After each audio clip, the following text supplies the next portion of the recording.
G'day and welcome to the Inforunners. I'm Execute. Today I'm joined by Al Garrett and Dyson was here. How are you boys doing today? Doing good. I'm doing good. If you like what we do here, don't forget to subscribe and like. And now that's all out of the way, we'll just move straight on to the episode. But Dyson, can you tell us where we found the suggestion for today's episode, please? So for those of you who aren't on our Discord, we have a section where you can actually suggest episodes. And sometimes we do them. And in this case, Dark Winter had a very interesting idea, which is basically we're going to, as individuals, take a look at basically what would we do if we were handed X amount of money to spend on this game. And may I just say, Dark Winter, may your winters never be cold. May they always be hot and horrible. And this sent me to drink. Yeah, he's a sadistic son of a bitch. Let's just leave it at that. This was harder than I thought it was going to be. And I've blown my budget and then gone under budget at different points. So, yeah. So, the price points that we're going to look at today are 50, 200, 500, 1,000, and 2,000. But we decided to do it backwards because we thought it would be a bit more interesting because we think it's harder to predict as we go backwards. So, to kind of build up the suspense. And we didn't go above 2,000 because after that, you've clearly got Pokemon Syndrome and you need help. And so, yeah. Algrid, you should definitely know. I do know. I found it significantly difficult. Yeah. Every step. Yeah. So all right, Algrid, then you can kick us off then, since you find it difficult. $2,000. What would you do if you had $2,000? For $2,000, I actually went for the Carrick game pack for $1,100.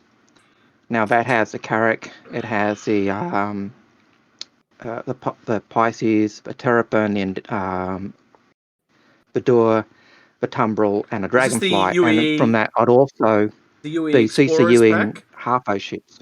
Agris? Sorry? Is that the UE Explorers pack, the new one? That is the UE Explorer pack for 1,100. That's right. Mm-hmm.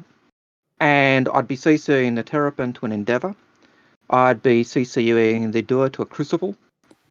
I'd be CCing the Tumbril to a Reclaimer and the Dragonfly to a Star Runner as a daily driver. Right. Okay. And that would give me $35 left over. Woohoo! Under budget. That's pretty good. You want to go next, Dustin? I'll go last on this one. Yes, well, I took a little bit different approach here. I actually was like, what can I get that's best value? And I was like, oh, Idris P. Sounds amazing, because this is going to be straight cash, so you can actually get it. And then I was like, okay, for my game pack, I upgraded the Mustang Alpha to a Cutlass Black for a daily driver. And then have a Banu Merchantman for my cargo hauling and money, which I'll probably be spending most of my time with that. But it's always a good idea to have some sort of daily driver that is low cost. Okay. I went for a Kraken, which is 1,400, and then I picked up an Orion for $575. $25 under budget. That's me. Done. So is that Kraken a standard Kraken or the merchant Kraken?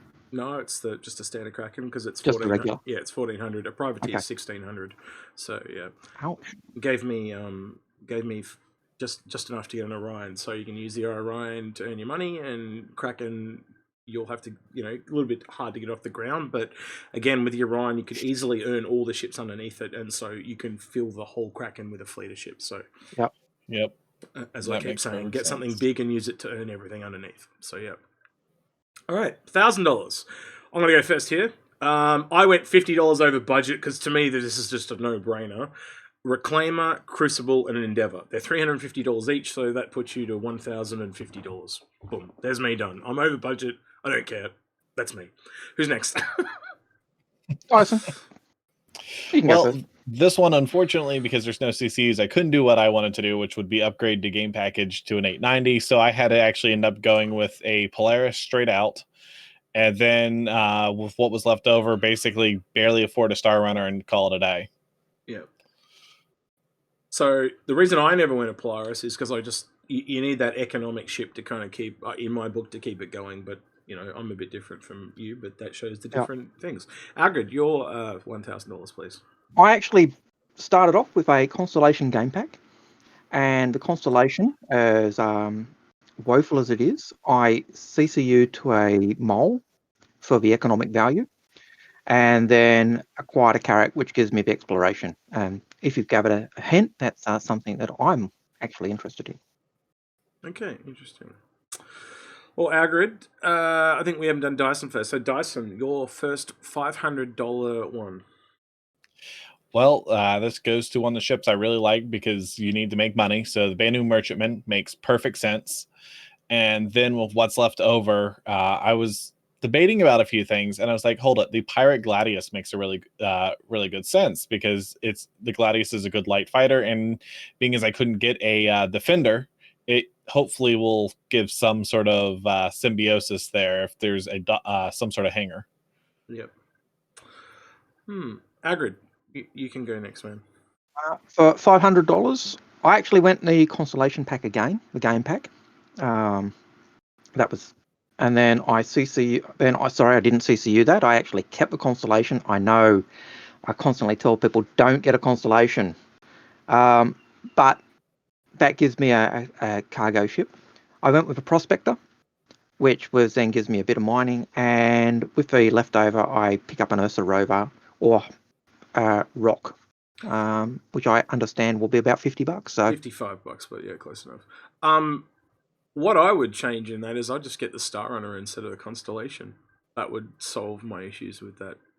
What you've just said. Yeah, well, I needed a game pack, so I just stuck. And the contents in the game pack for Constellation give you some nice little flair items, which you can I pick kind up. of like. You can pick up a starter ship and just CCU it up. But yeah, each to his own. So for me, I'm massively under budget here because there's no ship that I really like under $150. So my recommendation for under $500 is an Endeavour or a Reclaimer. Pick one, the one that you prefer, and that's it. So I'd probably, due to the nature of how it's going to grow, I'd probably take the Endeavour, but I personally would probably get more fun out of the Reclaimer because I like that exploration / economic gameplay. But there's just no ship that I really would value actually spending money on that's under $150, and some people will find that blasphemous, but I just can't. I just can't find any that I can't go. I will earn that in game. So yeah. Who hasn't gone first for a bit? Algrid, you haven't gone first for a bit. So, $200 price point. Yeah. My $200 price point. For me, it was a no-brainer. It was actually the Freelancer game pack because there were so many little bits and pieces in that. And then for remainder, I picked up a Reliant Tanner, which is a fighter. That's what you did. That's very similar to what you did because I know you told me Well, yours already.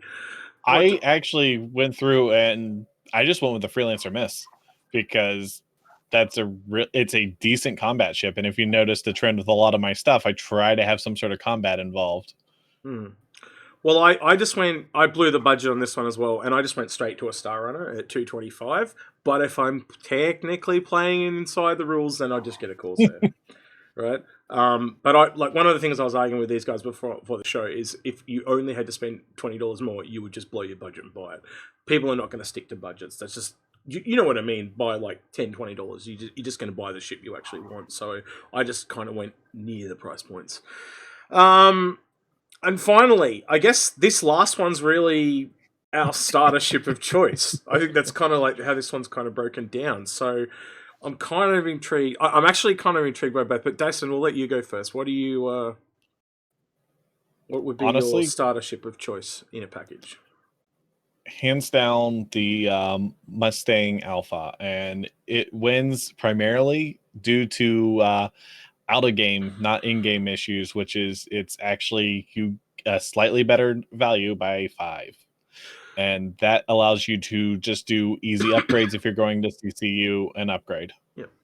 Algrid, your choice. Actually, believe it or not, as much as I love RSI and love the Aurora, I went with the Mustang Alpha. Several reasons. The Mustang Alpha actually over the Aurora MR has 6 units of cargo as opposed to 3, so it actually does more cargo than the Aurora. It actually has similar combat abilities, and as Dyson said, if I'm CCUing later on, it gives me a $5 discount on the next CCU. So the only thing I miss out on is the bed. I was just sitting here going, if I was gonna blow my budget, I'd just get an Avenger Titan. But I did actually play within the rules on this one, and I went for an Aurora LN. It's exactly $50. So you just buy an Aurora and buy the $5 CCU and get an Aurora LN. It's got the best guns. It's probably the best all around. What do you want to say? That's where you really want to go with the Mustang to start off with to go that path. Yeah. Well, there you go. But I know you can get to it for $50, so I just wrote that was the first thing I wrote down was Aurora LN. Best guns. It's it's mainly the guns. It kind of brings it slightly up or above most of the other stuff at the $50 price point. Of course, so at your price point though, Execute, don't you have a problem? What's the problem? You've got your Aurora LN at $50. How are you playing the game? No, that comes with a package. That's a All right, package. Okay. Yeah, that's a game pack. Okay, yeah, that's sweet. a game pack. So you buy a game package, and for $5 you can upgrade to an Aurora LN for a CCU, and that's why. All right, yep. That's if we're going exactly at $50. That's the best one to get. But like as soon as you go to $55, that completely changes. Yeah. If I was going above 50, I'd certainly go the Avenger. But yeah. Yeah. Well, then you've even got things like the C8X because you get to $65 and you got the game pack. Like that's probably where I'd go if it was at 65. If you go to 70, then you're best to go for say something like the Avenger pack. So it really comes down to your budget. But like let's just take this discussion a little bit open then. I think most of us would recommend the Avenger Titan. Like it's just the biggest no-brainer in that starting area. Yeah. But these just happen to be the price points we picked. So yeah, at the end of the day, I think the takeaway, as we always say, would be buy what you can afford and what's the ship that you want. We kind of suits you. Yeah.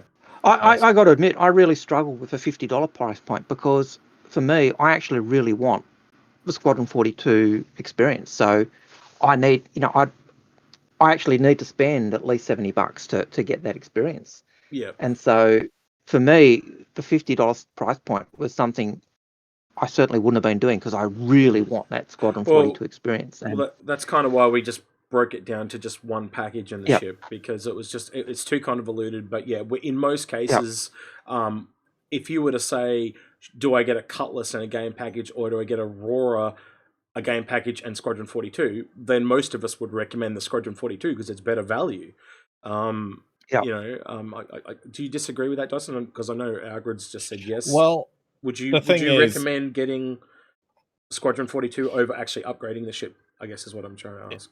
I would actually say it depends on what your price point is because if you do the math, if you get the pack that's bundled with Squadron 42, that's only a $20 difference. I think that's the Titan one. It's like $90. There's one that's the Titan Stalker, but it only comes on when they have sales. It's around about $90 from memory. There's actually one currently that's $65. And that's really? either a Mustang or I think that's oh wow. Yeah, okay, the Mustangs, cool. Well, then that's the Mustangs and the Auroras. And that's what I've been actually upgrading off of for all of these. And if you get the Squadron 42 as a standalone, it's like $50. So you're better off if you're wanting Squadron 42 to get it in a game pack, in a combo pack, rather than a standalone. Yeah, the games themselves are highly much better value than any ship. Let's just put it that way. Leads to. Sorry, go ahead. It just leads to one of the biggest flaws, in my opinion, with their marketing, which is if you're getting something like an Idris P, why aren't you just getting the game? Like, why isn't the game just included? Or a Polaris? You're spending that much, chuck in the game packages left, right, and center because They originally had game packages valued at about $15 way back in the day. I actually just think every ship should come with at least one game package, and I actually think the whole thing has been going for that long that I don't think a lot of us older backers would mind if it was streamlined, and I'll probably leave that in the comments. Do you guys think that a lot of, like, it's one thing that we learnt doing this today, that it is really fairly convoluted, and there was stuff that we had to go through. There was at one point Algrid's bringing up Australian taxes and stuff, and we're like, no, we'll just use US pricing. We'll go and we do game packages, we do Squadron 42. We were going through all this stuff, and I'm like, US pricing. I was just trying to streamline it because I didn't want to make it confusing for people. What were you going to say, Algrid? With the question, why don't we chuck in a a vote in the things at the end. You mean like a poll or something? Yeah, chucking a poll. We'd Or have to chucking do a that. poll. What do We'd you have think? to do that as a community tab. We'll talk about that after. Yeah. There may or may not be one. If we do one, it'll be on the community tab. Is there anything else on topic you guys want to add, or we'll start wrapping up? Well, I just want to see Huh? what you guys would do Yeah. at the price points we chose. What would you guys do? Yeah, probably the most difficult one for me that I'll say before I left, because I know Algar just mentioned his difficult one for me was the $200 price point, because there's a lot, like just after $200 at around the 200 to 230 in that bracket, you get so many ships. Get a lot of those top end fighters ending there, and then all the really cool everyday available mid-range ships. So Constellation, Star. It really is at that $200 point. It really is that enticement. Just spend a little bit more. Yeah. Just a tiny morsel. Yeah. So you've seen the Monty Python skit. Was there any that were particularly difficult for you, Dyson, before we log off? I would say the most difficult thing were the ships that you couldn't CCU to. And that's fundamentally, again, another issue I have with the game is you have to do that if you're going to do a game package. We've probably got an episode coming up about that, just so you're aware, Dyson. Right, yes. So there's something, look forward to that episode soon. There's something alarming that we've kind of been noticing. So we'll talk about that soon. All right, Algrid, sign us off. Why not, for a change? All right. So we've been the Inforunners. If you've really liked us, again, hit the subscribe button, hit the bell. If you really like what we do, support us on Patreon. It'll help us improve our content, improve our quality. And don't forget, leave your comments, be respectful. And on that note, he's been Execute, that's been Dyson, and I'm Al Garrett, and we're out of here. Take care, God bless, and be well.